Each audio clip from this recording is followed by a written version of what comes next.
샬롬, 성경대학 8번째 시간에 나오신 모든 성도님들 진심으로 환영하고 축복합니다. 지난 시간에는 수백 년의 역사를 짧게 요약해 보았는데요. 여러분 정리가 조금 되고 계시죠?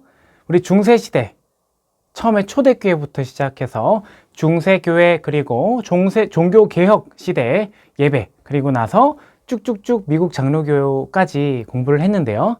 한번 다시 요약을 하고 출발을 하도록 하겠습니다. 깔뱅에 의해서 시작된 장로교가 근검절약하는 것을 강조하면서 순수함을 이야기하는 청교도로 변화되게 되죠. 발전이 되었고, 그 청교도들이 탄압을 받아서 넘어간 나라가 미국입니다.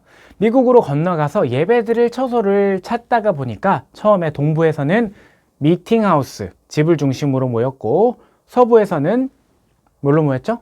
캠프 미팅.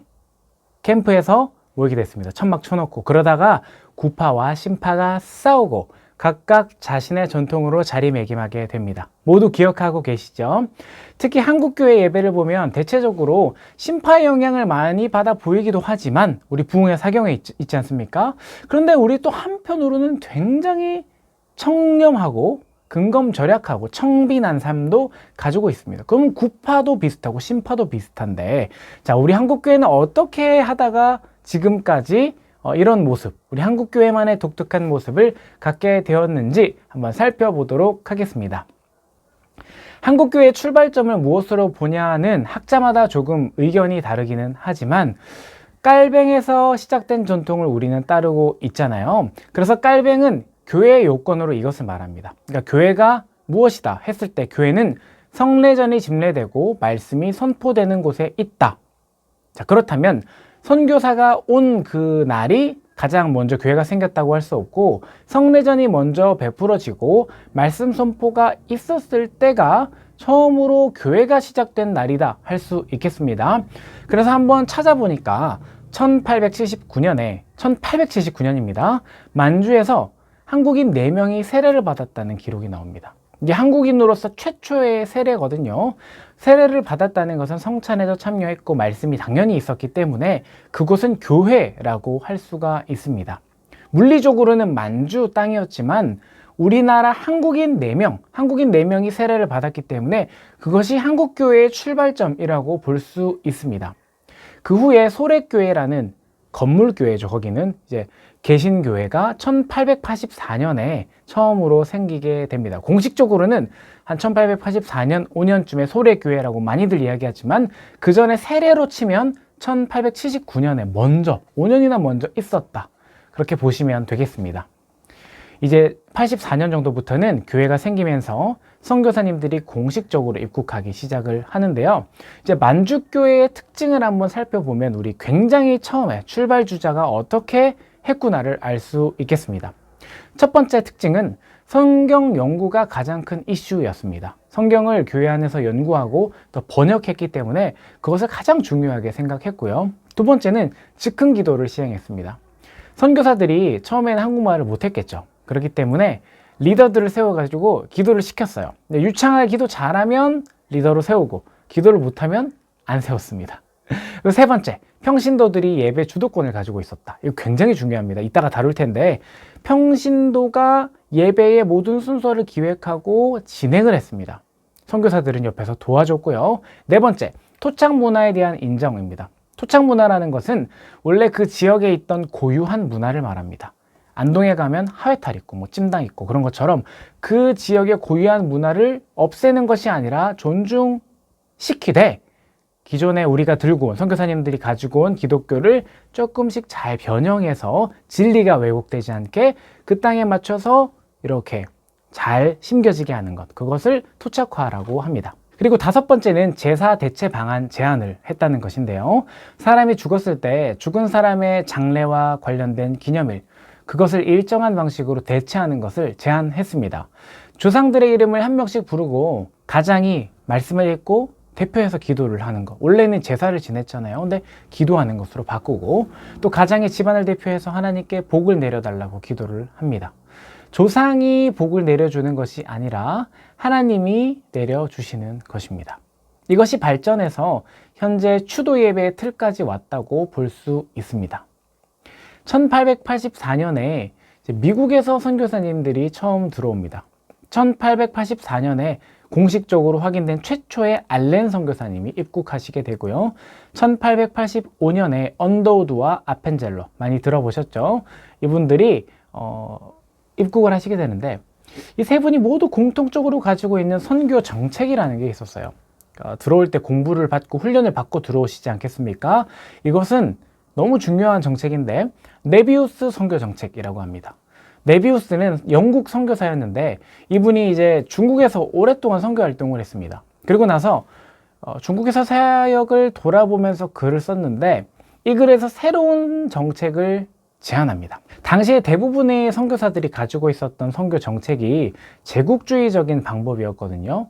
그게 무슨 선교 방식이냐 하면, 나 잘 살아, 너 도와줄게, 너 불쌍하지, 못 살지, 너 구제 필요하지 해서 강자와가 약자를 도와주는 방식의 선교를 제국주의적인 선교 방식이라고 합니다. 식민지화를 만들어서 복음화시키기도 하고 강제적인 방식의 개종에 가까운 방식이죠. 그걸 비판하면서, 근데 이렇게 하면 문제가 뭐냐면 후원하는 사람이 없어지면 어떻게 됩니까? 자립을 할 수 없게 돼요. 만약에 우리가 어떤 교회를 돕고 있다 했을 때 이 돕는 교회가 재정적으로 우리 교회가 없어지면 지원을 안 해주더라도 진행이 되고 운영이 돼야 하는데 운영이 안 된다면 자생교회라고 할 수 없겠죠. 네비우스는 이게 선교의 가장 큰 맹점으로 생각했습니다. 지속 가능한가? 이런 방식으로 지탱할 수 있는가? 그래서 새롭게 제시한 방식이 네비우스의 선교 정책입니다. 한 지역에서 자생적으로 기독교가 자라나고 설 수 있도록 환경을 조성해 주는 것, 이것이 바로 네비우스 선교 정책의 핵심인데 그 안에는 세 가지 자가 있습니다. 3자 정책이라고 부르는데 첫 번째 자립, 두 번째 자전, 세 번째 자치입니다. 자립, 자치는 아시지만 자전은 스스로 전도하는 능력을 말하는 것입니다. 씨는 많이 뿌려지는 것 같지만 실제 효과가 없을 수 있습니다. 만약 자립하지 못하면요. 제대로 씨 하나를 심고 스스로가 꽃을 피울 수 있도록 만들어주면 이 꽃이 또 씨앗을 뿌리고 꽃이 또 씨앗을 뿌리고 해서 꽃밭이 점점 넓어지겠죠. 3자 정책은 한국교회 초기 선교에 있어서 정말 중요합니다. 이것은 꼭 외우셔도 좋겠습니다. 이후에 모든 틀을 3자 원리의 위에서 짜게 되거든요. 예를 들면 언더우드 선교사님, 유명한 분인데 이분한테 찾아와서 교인들이 10원만 지원해 주세요, 저희 교회를 지으려고요. 예전에 10원이면 집을 지을 수 있었다고 합니다. 와, 저 지금 집을 몇 채나 지을 수 있을 텐데. 근데 이제 언더우드 선교사님이 절대 돈을 줄 수 없다, 나 10원이 없어서 못 주는 것이 아니라 당신들이 모아가지고 지을 준비를 하고 회의를 해서 다 되면 그때 함께 짓는 것은 도와주겠다. 이것이 바로 자립자전 자치의 원칙입니다. 이 원칙에 따르면 예배는 어떻게 되겠습니까? 예배는 스스로 드리게 됐습니다. 재미있게도 만주교회는 선교사들이 한국말을 못했기 때문에 평신도에게 예배 주도권을 처음에는 줬었는데 이것이 네비우스 정책의 관점에서 보면 너무 잘한 거죠. 평신도들에게 예배 주도권이 간다는 것은 이 예배를 준비하고 인도하고 참여하는 모든 것이 성도님들께서 함께 준비하는 것, 이것이 우리 교회다 하는 주체성을 가질 수 있게 되는 것입니다.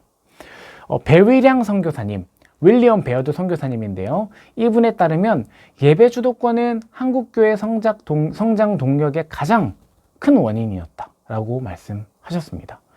교회가 성장할 때 예배의 흐름은 평신도들의 예배 주도권이 강해졌을 때이다. 그러니까 우리 평신도들이 예배를 잘 준비하고 기획해서 예배를 드리면 예배가 성장했다는 것이 증명되었다는 것입니다. 한 사람이나 극소수의 목회자에 의해서 모든 순서가 진행되고 준비되면 우리는 쉽게 동력을 잃어버릴 수 있습니다. 이 교육자가 바뀌면, 없어지면 그럼 예배를 못 드리는 거지 않습니까? 예배의 많은 순서들을 담당하고 우리가 직접 준비하고 끝나고 뒷정리하는 과정까지 모두 함께 준비해야 합니다. 그러면서 이것이 우리의 예배라는 주체성이 생기게 됩니다. 이게 우리의 교회고 우리의 예배다. 참 중요합니다. 선교사님들은 이런 주도적인 자치, 자전 또 자립 할 수 있도록 하기 위해서 교육이 필요하다는 것을 깨달았습니다. 그러니까 그냥 너희들 마음대로 해 하면은 못 하잖아요. 그러니까 가르쳐 줘야 돼서 처음에는 연합 예배라는 이름으로 각 지역의 이제 리더들 될 만한 사람들을 한 자리에 모아놓고 예배를 드리면서 가르쳤습니다. 근데 이 예배가 앞으로 8주에서 10주 동안 어떻게 예배를 드려야 할지 가이드라인을 주는 거였어요.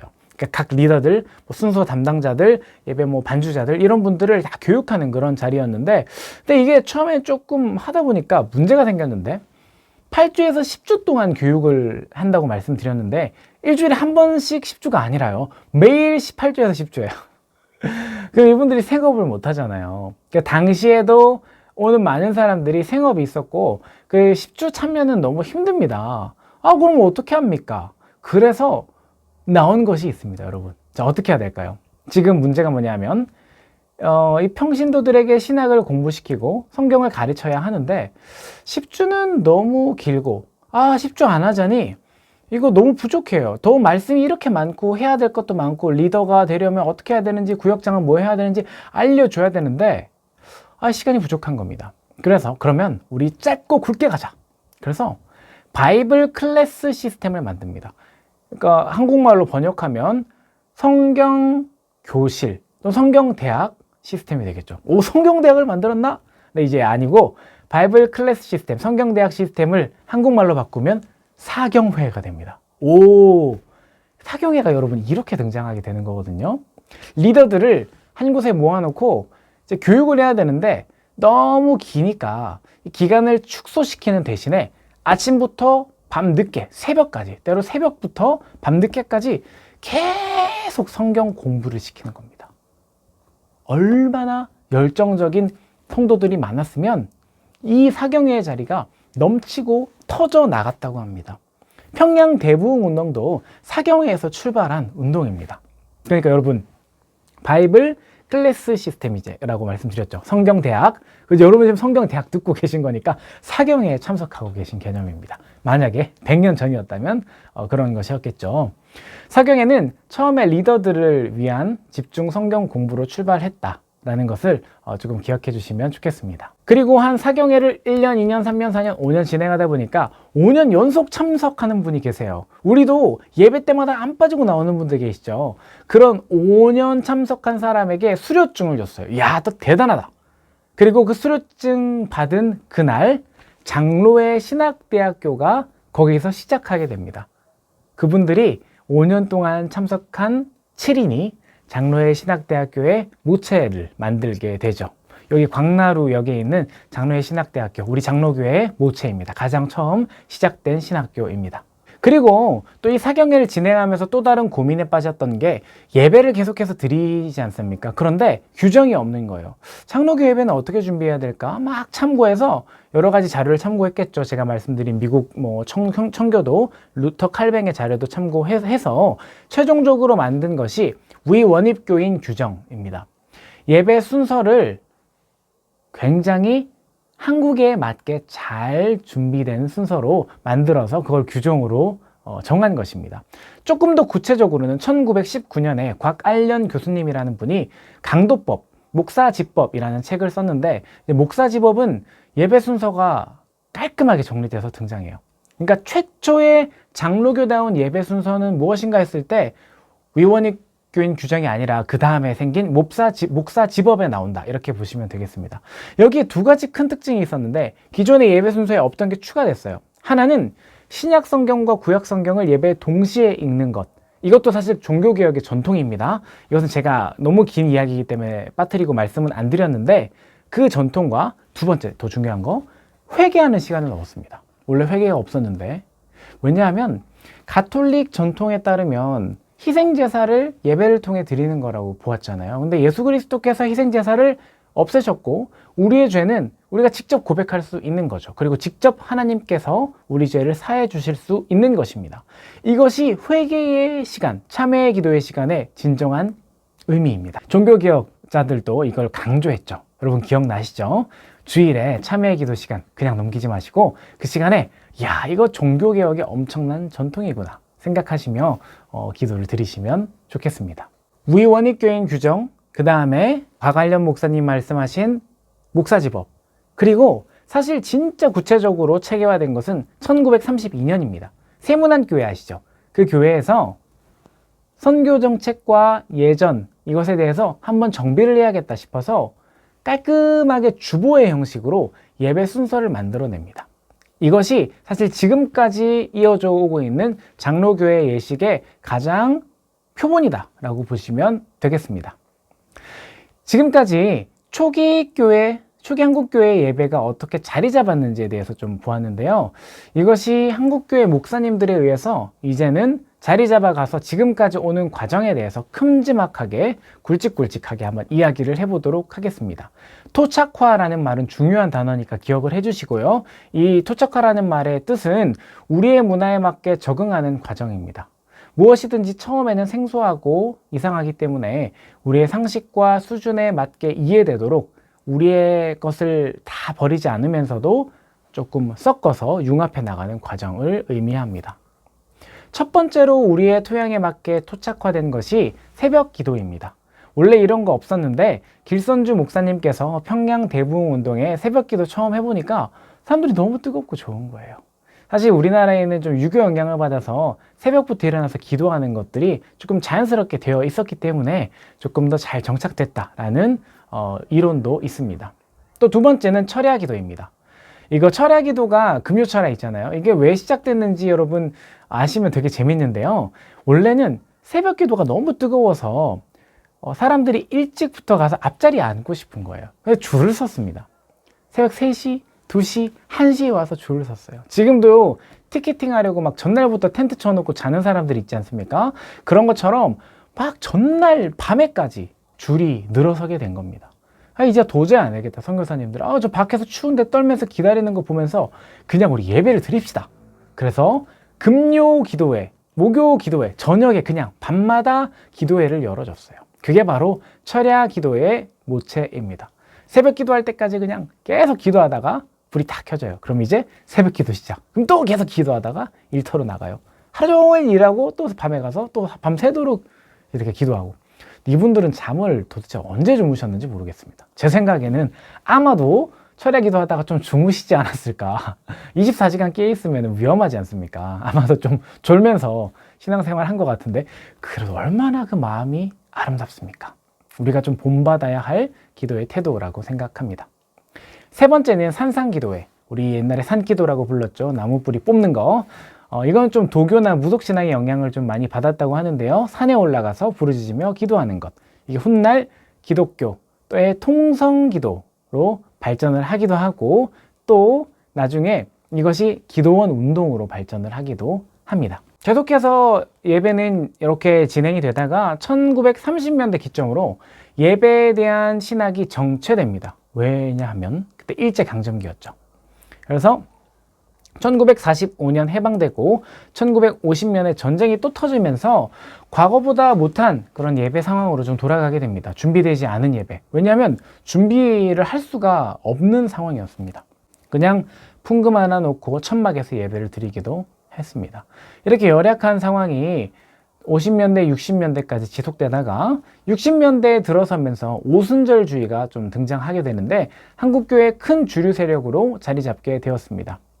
기도원이 막 그때 생기게 되죠. 여러 수종 기도원도 있고 강남 금식 기도원도 있고, 그때 그런 기도원들이 막 생기면서 기도를 통해서 특히 심판에 대해서 많이 강조했습니다. 그 당시 목사님들이 하나님 나라가 빨리 이 땅에 오면 좋겠다. 그렇게 막 기도를 하면서 또 하나 오순절주의와 맞물려서 일어난 것이 치유, 은사에 대한 갈망이었습니다. 은사 중심의 예배 말씀을 드렸는데요. 거기에 대해서 조금 다시 그 예배가 부활을 하기 시작했습니다. 가톨릭은 병에 걸리면 이제 죽기 전에 임종을 앞두고 종부성사를 받을 수 있거든요. 죽음을 앞두고 드리는 예전입니다. 성례전이에요. 우리는 2가지밖에 없지만 가톨릭은 성례가 7가지 있습니다. 임종기도 있지 않습니까? 하는데 임종기도는 이제 임종 직전에 좀 영접을 받는 그런 영접기도지 않습니까? 그거랑은 좀 다르게 아예 예전으로 전해져 내려옵니다.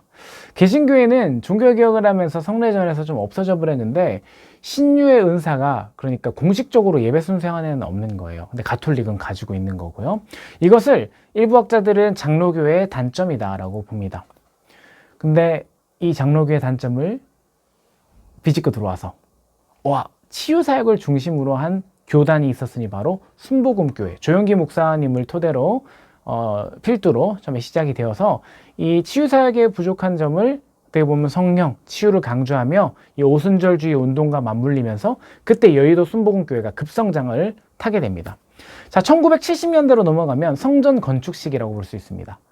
우리나라 경제가 극도로 성장하는 시기죠. 그때면서 교회도 돈이 많아지고 사람도 돈이 많아지고 특히 이 성전 건축에 관심이 많았습니다. 막 열심히 예쁜 성전을 막 짓기 시작해요. 강남의 소망교회가 가장 어떻게 보면 출발점으로 보고 있습니다. 돈이 많아지면 역사적으로 낭만주의 시대가 도래하게 되고 예쁜 예배당을 짓고 또 한편으로는 아름답고 멋지고 비싼 악기들을 예배당에 들여놓기 시작합니다. 현대적인 건축, 이것이 많아지는 시기가 70년대고요. 90년대에 이르러서는 온누리교회가 서빙구에 있는 온누리교회 중심으로 소비자 중심의 예배가 좀 발전하기 시작합니다. 만족을 추구하는 예배가 되겠죠. 그러니까 소비자들이 예배에 오는 성도들이 원하는 대로 좀 니즈를 맞춰주고 그 다음에 그들의 필요에 따라서 모든 프로그램을 기획하는 것, 윌로우 크릭 교회의 모델을 삼아서 이렇게 진행을 하는 것으로 알려져 있습니다. 이 모델이 사실 마지막이었어요, 여러분.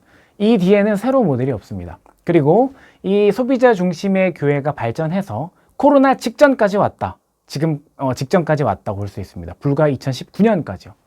한국교회의 가장 큰 어려움 중 하나가 바로 개교회주의인데 개인의 교회가 독특한 특징을 가지고 이제 사기업처럼 홍보하면서 사람들을 모읍니다. 소비자 중심적인 예배를 드리죠. 그러다 보니까 서로 경쟁하면서 교회의 본질과 예배의 진정한 의미를 많이 퇴색시킨 것도 사실입니다. 그렇다면 오늘날 현대교회가 직면한 예배에 어떤 고민을 가져야 할까요? 저는 코로나19가 시작되면서 우리의 고민은 물리적 교회에 있는 것이 아니라 사이버 공간의 교회에 대해서 우리가 고민해야 된다고 생각합니다. 코로나19 전까지만 하더라도 가상의 사이버 예배, 그러니까 온라인 예배에 관련된 이야기하면 굉장히 이상하게 생각했습니다. 그거는 좀 불가피한 경우에만 드리는 거 아닌가? 그건 좀 불완전한 예배 아닌가? 신학자들도 그렇게 이야기를 했습니다. 그런데 지금 어떻습니까? 지금 모두 온라인 예배 드리고 있습니다. 참 안타까운 점은 장로교회 예배는 온라인으로 모조리 대체될 수 있다는 점입니다. 예배 부름부터 축도까지 온라인으로 안 되는 게 없어요. 근데 가톨릭은 그렇지 않습니다. 성례전이 7개나 있고요. 직접 고해성사를 해야 하는 부분도 있죠. 그러니까 예배당에 나가야 되는 겁니다. 물리적으로 예배당에 나가지 않으면 예배를 드릴 수 없는 부분이 있어요. 그래서 사람들이 어쩔 수 없이 모이게 되는 부분이 있는데 장로교회는 온라인으로 다 대체될 수 있다는 것도 하나의 약점이 될 수 있습니다.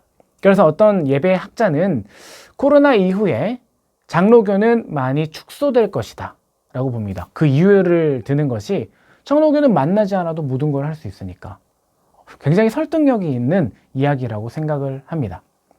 여러분, 시대가 정말 빠르게 변하는데 우리는 어떻게 하나님을 예배해야 할까요? 저 오늘 강의를 준비하면서 고민이 많이 됐습니다. 하나님께서는 우리를 한국교회로 부르셨고 한국교회 속으로 파송하셨습니다. 우리가 어떤 예배 전통을 가지고 있든지 절대 잊지 말아야 할 것은 예배의 본질입니다. 예배는 결코 신앙의 형식을 지키려고 하는 종교 행위가 아닙니다. 하나님의 부르심에 우리가 전심으로 응답하는 행위, 하나님의 은혜에 감사함으로 응답하는 행동이 바로 예배라는 것을 오늘 꼭 기억하면 좋겠습니다. 예배의 역사를 살피면 살필수록 자꾸만 예배가 우리의 만족을 위한 예배로 좀 바뀌어가고 있는 것은 아닌가 하는 염려가 몰려왔습니다. 우리가 필요에 의해서 모이는 것은 좋지만 우리의 만족을 위해서만 너무 예배가 준비된다면 결국 예배를 받으시는 분은 하나님이신데 우리의 감사의 반응을 올려드리기보다 우리가 충족감을 느끼고 그냥 기쁨만 채워져서 가버린다면 그 예배 자리에 나와 우리를 기다리시던 하나님은 너무 혼자 남겨진 것 같은 그런 기분이 들더라고요. 오늘 한국 교회가 어떻게 절실하게 기도를 통해 예배를 준비하며 교회를 세워왔는지를 살펴보았습니다. 우리도 그 과거의 선조들이 했던 것들을 잘 살펴보면서 우리의 예배의 밑거름을 삼았으면 좋겠습니다. 무엇보다도 우리 예배의 중심, 본질은 하나님께 감사하고 하나님께 은혜에 대한 반응을 하는 것, 그것이 되어야 할 것입니다. 자, 오늘 강의는 여기까지입니다. 다음 시간에는 예배 시간과 공간에 대해서 배우도록 하겠습니다. 거창하게 제가 시간, 공간 이렇게 했는데 예배당, 이 공간이 될 것이고 시간은 교회력이 됩니다. 예배당을 어떻게 꾸미고 십자가가 어디에 있고 십자가 왜 저기 있고 십자가 있어야 되나 없어야 되나 뭐 이런 거 궁금하시죠? 굉장히 사실 신학적으로도 오랫동안 발전되어 온 학문이니까요. 다음 시간 기대해 주시고 교회력, 절기는 무엇이고 교회력은 무엇인지에 대해서 다음 시간에 좀 살펴보도록 하겠습니다. 그러면은 우리 제가 기도하고 마치도록 하겠습니다. 하나님 감사합니다. 이 시간 성경대학으로 불러주시고 하나님의 말씀을 듣게 하심에 감사합니다. 하나님, 우리가 무엇보다도 예배에 대해서 시각을 가질 때 고민하는 예배자가 되게 하여 주시옵소서. 하나님, 그냥 그저 시대가 흐르니까 그 시대에 편승해서 내가 편리한 대로 나의 만족을 위해 드리는 것이 아니라, 나의 만족과 유익이 아니라 하나님께 영광 올려드리는 예배자 될 수 있도록 인도하여 주시옵소서.